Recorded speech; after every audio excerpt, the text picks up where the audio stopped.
비극으로 점철된 운명의 시작.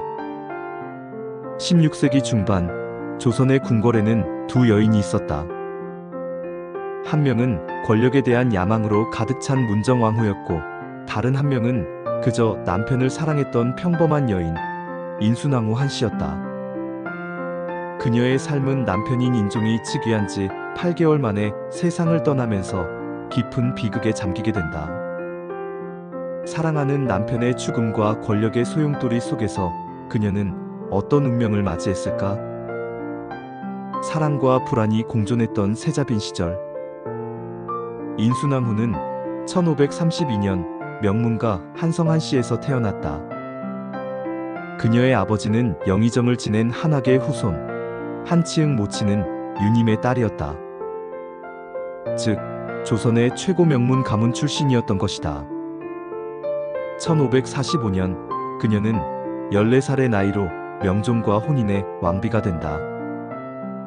어린 나이에 왕비의 무거운 자리에 앉았지만 그녀는 곧 뛰어난 정치 감각과 강인한 성품을 드러낸다. 명종은 조선의 13대 왕으로 즉위 당시 나이가 겨우 12살이었다. 정치는 외척 윤원영과 문정왕후가 장악하고 있었다. 이 혼란 속에서 인순왕후는 명종의 곁을 지키며 왕실의 안정을 도모했다.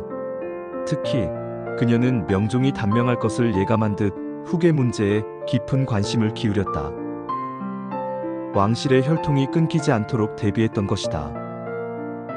인순왕후는 원래 세자인 인종의 아내 세자빈이었다. 그녀는 온화하고 단정한 성품으로 남편의 깊은 사랑을 받았다. 그러나 그녀의 삶은 늘 불안했다. 시어머니인 문정왕후가 인종을 미워했기 때문이다. 문정왕후는 자신의 아들인 경원대군 훗날 명종을 왕위에 앉히고 싶어 했고, 인종을 끊임없이 견제했다.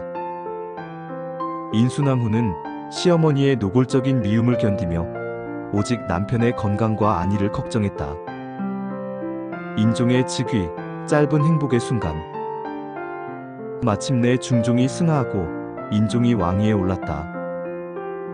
인순왕후는 드디어 꿈에 그리던 왕후의 자리에 올랐지만 그녀의 기쁨은 잠시였다. 왕위에 오른 남편은 그동안의 스트레스와 병으로 인해 점점 쇠약해져 갔다.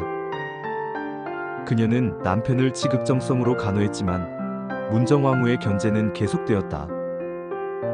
심지어 문정왕후는 인종이 아플 때마다 경원대군이 왕위를 이어야 한다 라고 말하며 그를 더욱 괴롭혔다.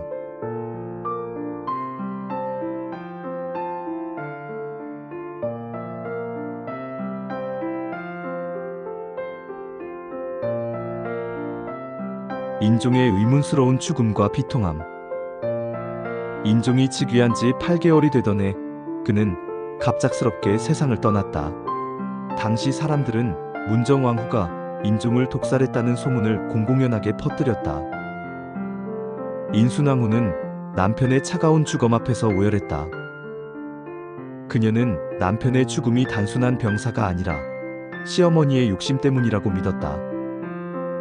남편을 잃은 슬픔과 함께 그녀는 모든 것을 잃은 절망감에 휩싸였다. 권력의 소용돌이 속 명종시대의 그림자. 인종이 세상을 떠나자 문정왕후의 아들인 명종이 왕위에 올랐다. 인순왕후는 졸지에 왕의 어머니가 아닌 왕의 형수 신분으로 살아야 했다.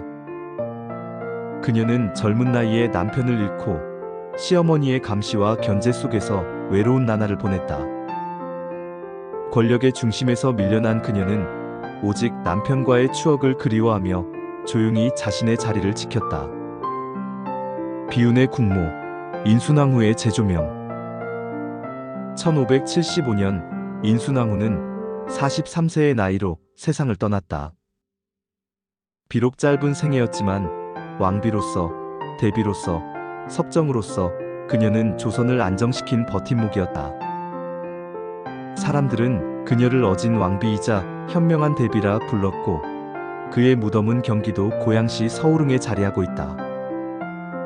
인순왕후는 조선 역사상 가장 짧은 기간 왕후의 자리에 있었던 인물이다. 그녀의 삶은 오직 문정왕후와 인종의 그림자에 가려져 있었다. 하지만 그녀는 사랑하는 남편을 잃는 비극과 시어머니의 압박 속에서도 자신의 품위를 잃지 않았던 강인한 여인이었다.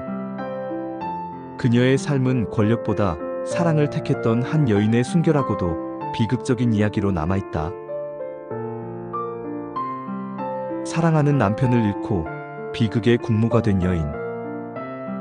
인순왕후는 짧은 영화처럼 스쳐 지나간 왕후였지만 그녀의 슬픔과 사랑은 조선의 역사에 깊이 새겨져 있습니다. 다음 이야기에도 많은 기대 부탁드립니다. 조선 왕실의 숨겨진 이야기를 계속 듣고 싶다면 구독과 좋아요를 눌러주세요.